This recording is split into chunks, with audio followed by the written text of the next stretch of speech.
Yes. Yeah, hello. Can you hear me? Yeah, I can hear you. You're a little faint, actually, though. Okay. Let me bring my mic closer. Perfect. I'll It's do it it's a little bit better. a little bit better, right? Now? Yeah, that's better. Okay. It'll go. Cool. You got a Rode mic. I love it. Yeah. All right, everyone. We are going to continue on with the show. It is my pleasure to introduce to you Savvas. God, Savvas. Am I going to get your last name right? Zortikis. Yeah, you're really good. Thank you. Savvas and we go a little ways back, having met at a couple of growth marketing conference events, and referral marketing, word of mouth marketing, viral marketing. This is something that I love. It's one of my passions. So I'm really looking forward to this talk on the art and science of viral marketing. Savvas, I'll let you take it away. Awesome. Great. So I'm going to share my screen. And here we go. Looks good. Great. So let's do it. First off, thank you so much, Derek, for making this happen. I'm really happy to be here, and I always love learning new stuff from the other speakers. So today I'm going to talk about the art and science of viral marketing, this buzzword. So first off, in traditional marketing, basically the new people and the new customers we get is directly related to the money we spend on paid advertising. And this is actually one of the best channels, and for a lot of e-commerce stores, the only channel that they use. But in the new paradigm of marketing, actually, the number of new customers we get and acquire is not necessarily directly related to the number of money we spend on advertising and paid advertising, but on the actual happy customers that we can motivate to spread the word about our brand, about our message. So today I'm going to show you basically how we can do that. And the first question that comes up is, okay, how we can make a group of customers that are happy, that we retain them. How can we make them actually talk about our brand, spread the word about our brand, and invite other people to see what we have? So what a lot of e-commerce stores and websites do is that they just give a 5 coupon to invite a friend. And actually, this is the answer that a lot of marketers say. Okay, we want to launch a referral program. Let's just give a discount coupon. But I don't like it. And this is why basically we see that this kind of referral programs have, let's say, 2% growth on sales, right? And I think that this is fair, basically, because we think that we will make our customers talk about our brand and feel, and show their love because we will just give them a discount coupon, maybe $5. But this is not how things work. So for me, we have 3 things you need to take into account when you want to design word of mouth and engineer word of mouth for your brand.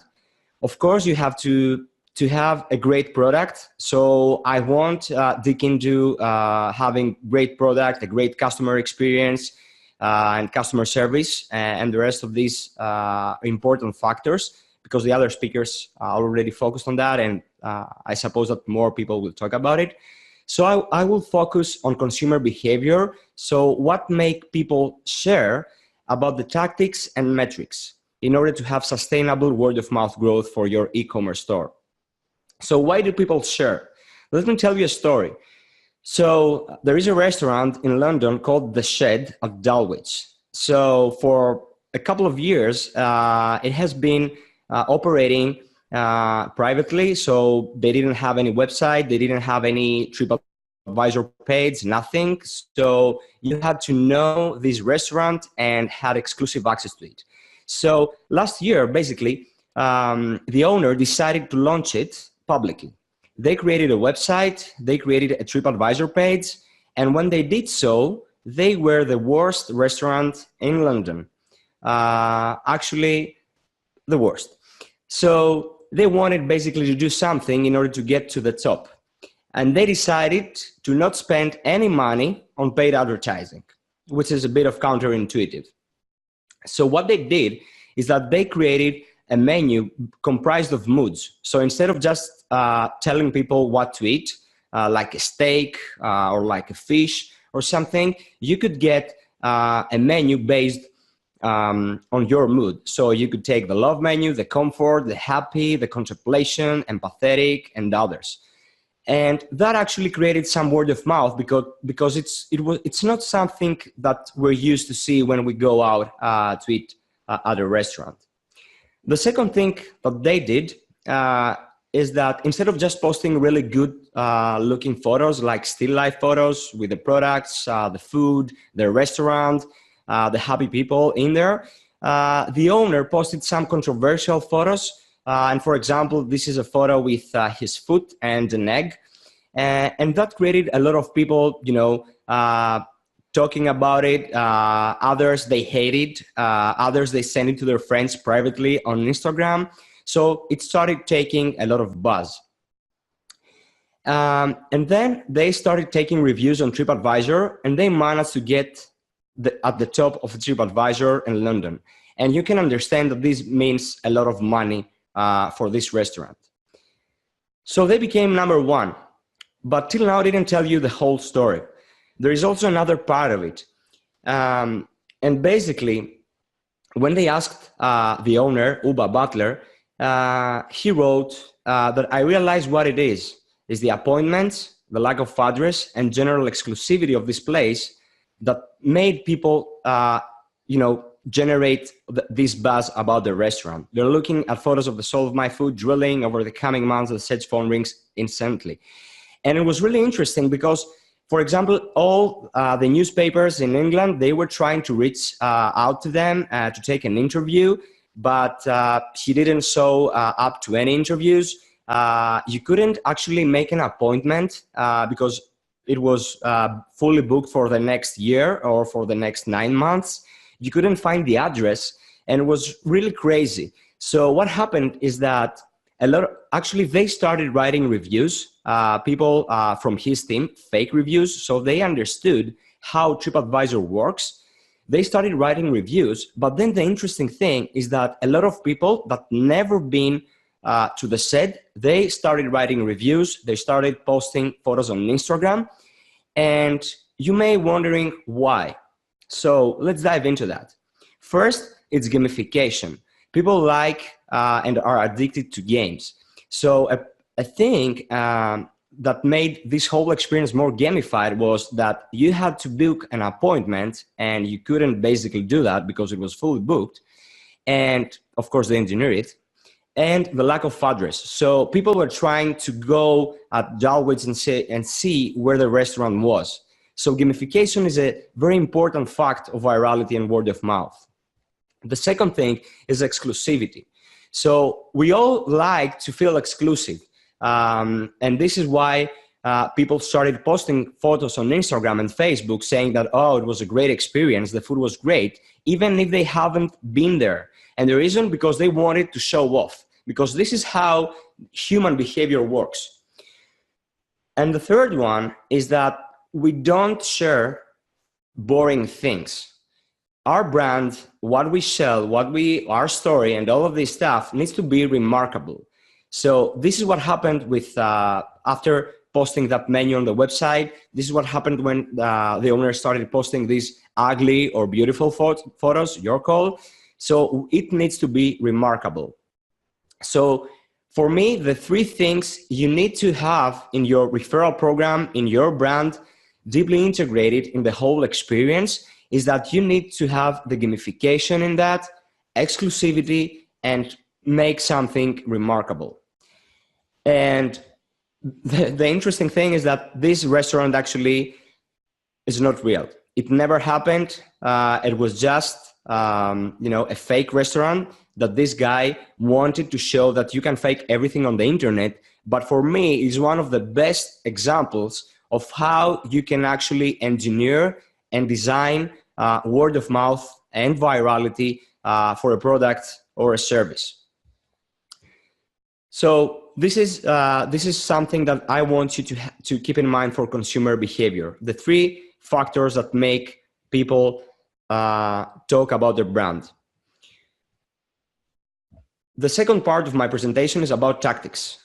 All right, so you need to, and why I started with the consumer behavior is that most of the times is something that I don't see that in referral programs. We just throw something with a discount coupon and we wait people to start spread the word about the brand. Now about the tactics, let's see how you can engineer virality through referral marketing for your e-commerce store. And I'll show you a case study. So I'll show you a case study on how we made a sunscreen go viral.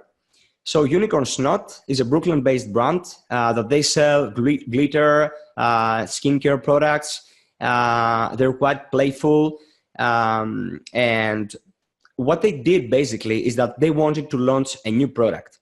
And instead of just launching a new product on their store and start running advertising, emailing their list, they decided to run a pre-launch campaign, as we called it. So they created a landing page on their store and they had a waiting list for people to join before the product was live. Why they did that? Because they wanted to generate buzz up front and before the product was ready. And for me, it's a great way also to validate if you're thinking to launch a new product or if you want to reward your micro ambassadors and the advocates of your store, because you can give them access basically first before the rest of the people. So they had a landing page and they were asking people to join the waiting list by just submitting their emails. The second step was that they could basically get some perks based on the number of friends that they were inviting. So this is the milestone concept, as we call it. And here is a more gamified experience than a regular referral program, because basically the more friends you invite, the better perks you unlock. Specifically, Unicorn SNOT gave discounts and gift cards, but you can be more creative. And some great ideas that I've seen from other clients that we have is that, for example, you can say that if you invite one friend, you become a micro ambassador, an ambassador of our brand, and you'll get exclusive access to offers, exclusive events that we do, release of new products. And how you can simply do that is that you can create a specific segment in your email marketing software or your messenger software, whatever you use. And when you launch something new, you can launch it to this specific segment. And then you can have more and more rewards. And something else and very, very nice that I saw is that you can have a secret reward. And basically, you can say that if you reach, if you invite 10 people, you'll get the secret box and you can have as many products as you want. I can give you more ideas during the Q&A. Now, what we managed to do that with that campaign is that Unicorn SNOT drove a lot of traffic through their existing audience, through their Instagram and PR marketing campaigns, because the product also was really cool because it was a glitter sunscreen. And some interesting numbers that we saw is that 48% of people that joined the waiting list campaign, they shared the referral link in social media. 7 out of 10 people came from referrals. And some of the top performing ads saw more than 2,500 shares. So they spend money on marketing and paid advertising and PR, but basically this gamified campaign amplified the whole effect and generate a lot of sales during the first day of the launch. Now, how you can optimize this kind of campaigns? The most popular metric is the K factor. Basically, the K factor is the total number of registrations, of new leads, or of sales per unique inviting user. So say that on average, 1 in 5 of our users will successfully recruit a new user in their first month. So that means that our K factor is 0.2. The K factor can be from 0 to 1. I'll give you some benchmarks in a while. That means that if we have, let's say, 5,000 customers, 5,000 customers times 0.2, it will bring 1,000 more customers in month 1. Or we can have the same analogy if we have that for lead generation. So if you generate, let's say, email leads or messenger leads for your store, and then you have Facebook retargeting or email marketing campaigns to convert them, this is also a very good tactic. And from our experience, we've seen that ambassador programs and referral programs work really well if you combine it, actually if you base them in the lead generation concept, and then you try to reward them more if they bring a sale for your store. Some benchmarks is that if we're talking about lead generation through ambassador programs and the referral programs, a very good K factor is something between 0.2 to 0.3. If you're above that, let's say 0.4, then it's really good. And then we're talking about outstanding metrics. So if you're somewhere between there, it's really good for your business. Now I want to share with you a framework that we use to optimize the milestone concept that I showed you before. And I'll show you how you can basically focus on the input metrics of your campaign, because it's quite difficult to optimize your K factor out of the box. So here you can see that we have a base case. So we start with a base case and we have 4 columns. The first column is the new users per referrer. So let's say that it's the number, actually is the number of people that the referrers invite. Then we have the distribution. So what this spreadsheet says to us is that 85% of the people that invite at least one friend, they get one friend. 8% of them brings 2 friends. And we can see the rest of the numbers. Then we can say that the base case is for 1,000 referrers. And then we can also have the activations. And for an e-commerce store, the activation is the number of sales. So how many of the referrers basically and the invites actually convert to an actual sale. Then what we do is that we can create some scenarios. And if we introduce the milestone concept, we can make some forecasts based on the uplift that we can have on the referrers. So you can see the scenario, the first scenario that I have, that if we have an uplift of 25%, what will happen in the total number of activations. And also we can have other scenarios and play with the distribution. So for example, if we have better rewards, if we have better flows to push people that invite one friend to get another friend, we can see actually how this can impact our actual sales and our actual lead generation. And this is something, I'd be more than happy to share a spreadsheet with you. It's quite easy, and for me, it's quite handy basically to start optimizing your milestone ambassador campaigns. Now, I'd like to share with you 5 lessons learned from quite a lot of referral campaigns that we've run. So first, we've seen that the milestone concept is more gamified. It's more, let's say, it's newer. It's not, just invite a friend and you'll both get something. So people, and actually people love it. So the structure is really important. We suggest that you should have 4 to 5 milestones to incentivize people to push for more referrals, because you don't want them to stop, let's say, to one friend. The second thing is that the first milestone should be easily achievable.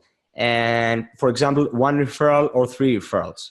And of course, I say for 1 referral for just lead generation.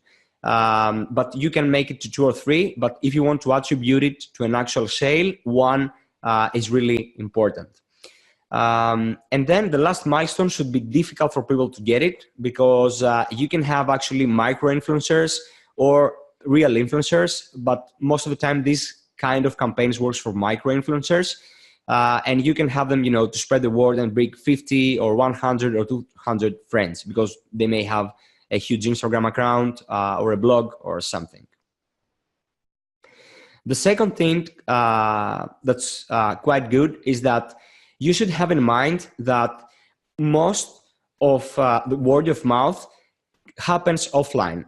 So we tend to talk about the brand or about an experience we had more when we're out with our friends, when we're grabbing a coffee with our friends, when we're eating something, instead of just sharing links inside through our mobile device or through our desktop. So something that you can do is that you can have personalized referral codes that people can just apply in their checkout, and you can let them basically, you can have it something like their first name or their first name and last name, and something else that we tried, you can let them have their Instagram handle, which works very well. So what you can do with that, basically, when I am out, I can ask a friend and say, okay, you can check out, let's say, Viral Loops or something, just use my name as a referral code and you'll get the discount. This is something that we used with a mobile app called TransferGo in the UK, and we've seen more than 30% growth in referrals. And this is why you see that in the page as the first option that people had to share.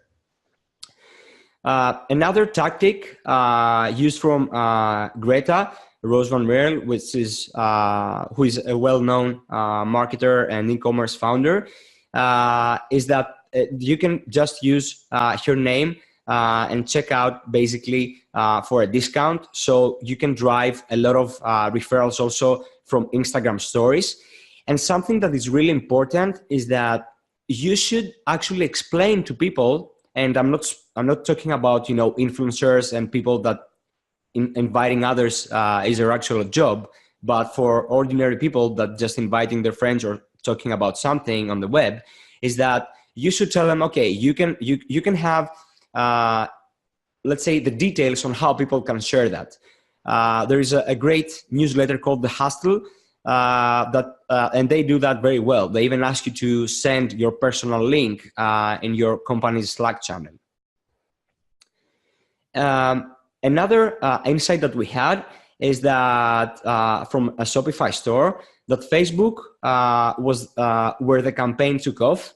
We had 3 times more total shares than any other channel, while 25% of shares resulted in a referral. So what I'm trying to say here is that most of the times, one marketing and sharing channel will do the job for you. So you need to measure that, optimize that, and lead people to invite their friends through that specific channel. And another interesting insight that we had from another store is that while 50% of total invites were sent through social media, and the rest of the 50% via email, the total amount of conversions, actually the 90%, were coming from email. And here I'm not saying that email will work for your business. Maybe social work will work and do the job. But what I'm saying again is that you should measure also not the channel that people use just to share a link, but you should also measure where the conversions come from. And this is something really important. And number 5 is that when you ask for reviews, when you run NPS surveys, you can actually take the promoters and the passive ones. Actually, we've seen that people that give you a grade from 8, 9 to 10 work very well. And then you can push them to invite a friend. And you can do that. You can do the same tactic when people leave you a very good review. Because, I think it's because I've seen a lot of brands asking me to invite a friend when I have a bad experience and when I give them a bad review. So this is another tactic that works really well. And a last thing that we've seen actually today, because we did some research with some of our clients, and it's a bit of counterintuitive, but I don't have a slide for that. So I will tell you this insight, is that you should try and push people to invite their friends even before the first sale, or even before, even when the first sale happens. Because, we tend to think that only people that are very happy with the whole experience or are very happy with the product when it was shipped to them, they're going to talk about their brand. But we've seen that a lot of times, the first day that somebody visits your website is a very good opportunity to prompt people to invite a friend. So that's all from me. Thank you so much. And I'll be more than happy to answer any of your questions. Perfect. Thank you, Savvas, so much. And yeah, there were a couple of great knowledge bombs in there. One of the things that I always like to remind people, myself, that I said in chat, is that I think where people go wrong sometimes with a campaign is they aren't organizing like the milestones towards their own products or sales goals. They did something maybe silly or foolish, like they wanted to use an Amazon gift card because they thought that would get more people. But at the end of the day, they just bring all these low quality leads that you can't convert. And so that's my warning to everybody running giveaways.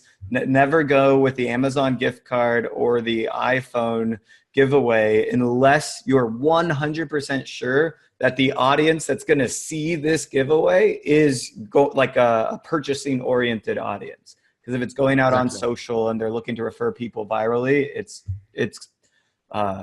just attracting the wrong type of people. Yeah, and I think because you mentioned, you talked about giveaways, I think that when you're running giveaways, it's also a good way to engage your customers, because I see that a lot of people just measure that based on the new customers or the new followers that they got. But I think that we should have in mind that this makes people happy. So if you can run giveaways with multiple winners, something that we tried is that we run a 20-day giveaway. And each day you can have a draw and reward some people with some of your products. Actually, we did that with the Beard Club, and it was really good. And you can see the engagement and how people love the brand. So this is something else that you haven't. Actually, it's a very good way of engineering virality for an e-commerce store, and then driving the sales through other channels like retargeting, email marketing, messenger marketing. I like it. And like you said, happy customers are what refer you new business more than anything else. Exactly. And so making people happy is goal number one. And then figuring out how to translate that into revenue perhaps is the secondary goal. Yeah, and this is why I like to focus a lot also on rewards, not just on discounts, but access. You can have an ambassador program and give things first to them. So you can just have a segment if they invite 1 or 2 friends.